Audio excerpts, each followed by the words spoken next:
Math में हम पहले प्लेस वैल्यू निकालना सीखते हैं कि प्लेस वैल्यू कैसे निकाली जाती है। ठीक है, अब देखिए 4521 में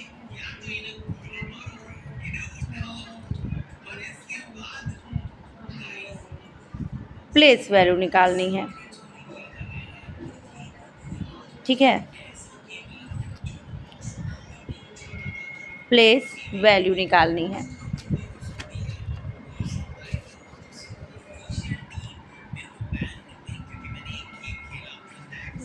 अब जैसे हमें इसमें 5 की प्लेस वैल्यू निकालने के लिए अगर कहते हैं तो हम कैसे निकालेंगे? 4521, 5 की प्लेस वैल्यू मतलब 5 और इसके आगे जो अंक रहेंगे वहाँ पर 0। ठीक है, अगर 4 की प्लेस वैल्यू निकालनी है तो हम यहाँ पे 4 लिखेंगे, आगे की संख्याओं को 0 में कन्वर्ट करेंगे। 1 2 3 0, 1 2 3।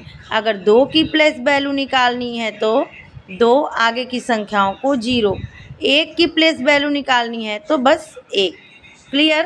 प्लेस वैल्यू ऐसे निकाली जाती है। तो चलिए 5452 में 5 का प्लेस वैल्यू निकालिए। ठीक है, अब इसमें हमको 5 का प्लेस वैल्यू हमने आपको बताया कि आगे की संख्याओं को 0 में कन्वर्ट करेंगे। 1 2 और 3, 1 2 और 3। इस तरह आप प्लेस वैल्यू निकाल सकते हो। अगर आपको समझ में आया तो हमें कमेंट करके ज़रूर बताइएगा। 1675 का एक्सपेंडेड फॉर्म करके बनाना है। एक्सपेंडेड फॉर्म, इसका मतलब 1675 का एक्सपेंडेड फॉर्म कैसे होगा? चलिए 1 लिखते हैं, आगे 1 2 3, 3 0, फिर प्लस, फिर 6 लिखेंगे, फिर आगे का संख्या कर 0 में कन्वर्ट, 2 0, फिर 7 लिखेंगे, फिर आगे की संख्या 0 में कन्वर्ट, फिर 5 लिखेंगे। ठीक है, ये हुआ एक्सपेंडेड फॉर्म। एक समझाते हैं और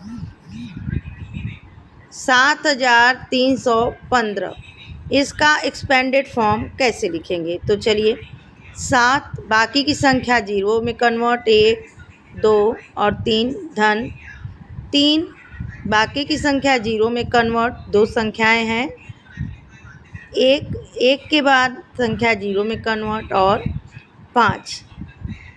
इसी तरह आप 6302, 5155, 3233 का एक्सपेंडेड फॉर्म करके फ़ोटो क्लिक करके आप हमारे मैसेज बॉक्स में भेज सकते हो। अगर आपको समझ में आता है तो आप यस भी लिखकर या फिर लाल दिल बनाकर भेज दो, जिससे मुझसे पता चले कि हाँ आपको यह क्वेश्चन आराम से समझ में आ चुका है।